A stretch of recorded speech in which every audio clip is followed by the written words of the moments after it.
ಹೊಸ ವರ್ಷದ ಶುಭಾಶಯಗಳು. 2021ನೇ ವರ್ಷದಲ್ಲಿ ನಿಮ್ಮ ಜೀವಿತವು ಸಂತೋಷವಾಗಿಯೂ ಸಮಾಧಾನದಿಂದಲೂ ಆರೋಗ್ಯದಿಂದ ತುಂಬಿರಲಿ ಎಂದು ಹಾರೈಸುತ್ತೇವೆ. ಆಯಿತು, ಎಷ್ಟೋ ವರ್ಷಗಳು ಕಳೆದು ಹೋದವು. ಪ್ರತಿ ವರ್ಷ ಯಾವುದಾದರೊಂದು ಹೊಸ ತೀರ್ಮಾನವನ್ನು ತೆಗೆದುಕೊಳ್ಳುತ್ತೇವಲ್ಲವೇ? ಆದರೆ ನಾವು ತೆಗೆದುಕೊಂಡ ತೀರ್ಮಾನಗಳನ್ನು ಎಷ್ಟರ ಮಟ್ಟಿಗೆ ಕಾಪಾಡಿಕೊಂಡು ಬಂದಿರುವೆವು?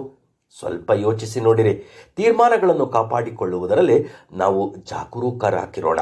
ಸ್ವಲ್ಪ ದಿವಸ ನಮ್ಮ ತೀರ್ಮಾನದಲ್ಲಿ ನಡೆಯುತ್ತೇವೆ, ಮತ್ತೆ ಎಡವಿ ಬೀಳುತ್ತೇವೆ. ಆದ್ದರಿಂದ ಈ ವರ್ಷ ನಾವು ಜಾಗೃತೆಯಿಂದಿರೋಣ. ನಾವು ಇಂದು ತೆಗೆದುಕೊಂಡ ತೀರ್ಮಾನವನ್ನು ಈ ಸಂವತ್ಸರದ ಅಂತ್ಯದವರೆಗೂ ಕಾಪಾಡಿಕೊಳ್ಳುವವರಾಗಬೇಕು. ಹಾಗಾದರೆ ಏನು ತೀರ್ಮಾನ?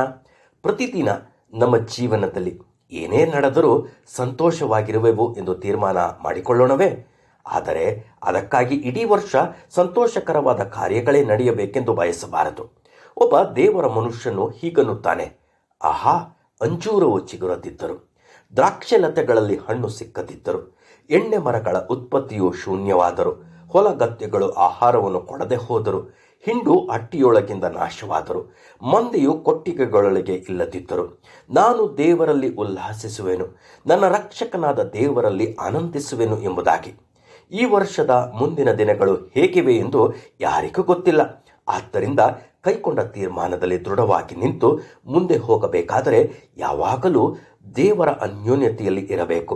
ಯಾಕಂದರೆ ಆತನ ಸಮ್ಮುಖದಲ್ಲಿ ಪರಿಪೂರ್ಣ ಸಂತೋಷವಿದೆ.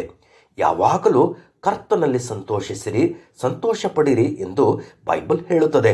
ಆದ್ದರಿಂದ ಪ್ರಿಯರೇ, ಈ ಹೊಸ ವರ್ಷದ ಎಲ್ಲ ದಿವಸಗಳಲ್ಲಿ ದೇವರಲ್ಲಿ ಸಂತೋಷಿಸುತ್ತಾ ನಮ್ಮ ತೀರ್ಮಾನದಲ್ಲಿ ಸ್ಥಿರಚಿತ್ತದಿಂದ ಜೀವಿಸೋಣವೇ?